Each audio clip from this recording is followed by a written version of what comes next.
June 2 മുതൽ നമ്മൾ തുടങ്ങിയത് അതിൻ്റെ പ്രമോഷൻസ്. അന്ന് മുതൽ മീഡിയയിൽ ആരുടെ കൂടെ ഞാൻ ഇരുന്ന് സംസാരിച്ചിട്ടുണ്ടോ, നിങ്ങളൊക്കെ സിനിമ കണ്ടിട്ട് അതറിഞ്ഞുള്ള ചോദ്യങ്ങൾ ചോദിച്ചു. ഒരുപാട് സന്തോഷം. എനിക്ക് എൻ്റെ ക്രൂ മെമ്പേഴ്സിനോട് താങ്ക് യു പറയണം, കിരൺ ദാസിനോട് താങ്ക്സ് പറയണം, സൗണ്ട് ഡിസൈനറിനോട് താങ്ക്സ് പറയണം, ബാവചേട്ടൻ. എന്താ കാര്യം എന്ന് പറഞ്ഞാൽ, നമ്മൾ ആ സെറ്റിൽ ഇതൊക്കെ കിട്ടുമ്പോഴാണ് നമുക്ക് ശരിക്കും അഭിനയിക്കാനുള്ള ഒരു സ്പേസ് കിട്ടുന്നത്.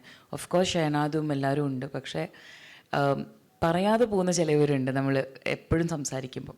അപ്പോൾ അവരോട് ഞാൻ ഉള്ളറിഞ്ഞ് താങ്ക്സ് പറയുന്നു. പിന്നെ ഞാൻ അത്രയും നേരം ഞാൻ കരയാതെ പിടിച്ചിരിക്കുകയായിരുന്നു.